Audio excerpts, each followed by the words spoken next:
एक 80 वर्षीय व्यक्ति अपने 45 वर्षीय उच्च शिक्षित बेटे के साथ अपने घर में सोफे पर बैठा था। अचानक उनकी खिड़की पर एक कौवा बैठ गया। पिता ने अपने बेटे से पूछा, यह क्या है? बेटे ने जवाब दिया, यह एक कौवा है।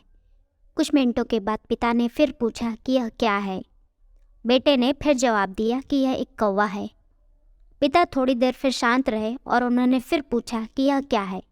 इस बार बेटा चिढ़ते हुए अपने पिता पर चिल्लाकर बोला कि यह एक कौवा है। एक ही बात को बार बार क्यों पूछते हो? अपने बेटे के ऐसे बर्ताव पर पिता की आंखें नम हो गई और वह निराश होकर अपने कमरे में आ गए और वहाँ से एक डायरी लेकर आए। यह डायरी उन्होंने तब लिखना शुरू किया था जब उनके बेटे का जन्म हुआ था। उन्होंने डायरी अपने बेटे को दी और उसे पढ़ने के लिए कहा।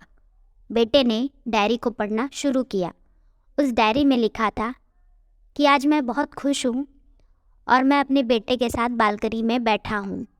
तभी बालकनी में एक कौवा आकर बैठा। मेरे बेटे ने उसे देखा और मुझसे पूछा, पापा यह क्या है? मैंने उसे बहुत प्यार से बताया कि बेटा यह कौवा है। थोड़ी देर बाद मेरे बेटे ने फिर मुझसे पूछा कि पापा यह क्या है? मैंने उसे फिर बताया कि बेटा यह एक कौवा है। इस तरह मेरे बेटे ने मुझसे 23 बार पूछा कि पापा यह क्या है, और मैंने उसे अपने गले से लगाकर 23 बार उसे जवाब दिया कि बेटा यह एक कौवा है। लेकिन मुझे उसकी इस हरकत पर ज़रा भी गुस्सा नहीं आया, बल्कि मैंने उसकी मासूमियत पर प्यार महसूस किया।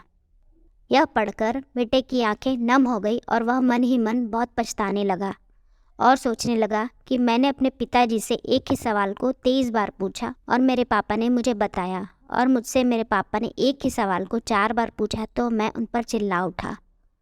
यह बात सोचकर उसने अपने पिता को गले से लगा लिया और रोने लगा।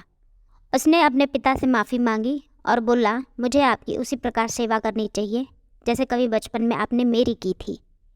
दोस्तों, अगर आपको यह कहानी पसंद आई हो तो मेरे चैनल को लाइक सब्सक्राइब कीजिए और कमेंट में लिख कर बताइए।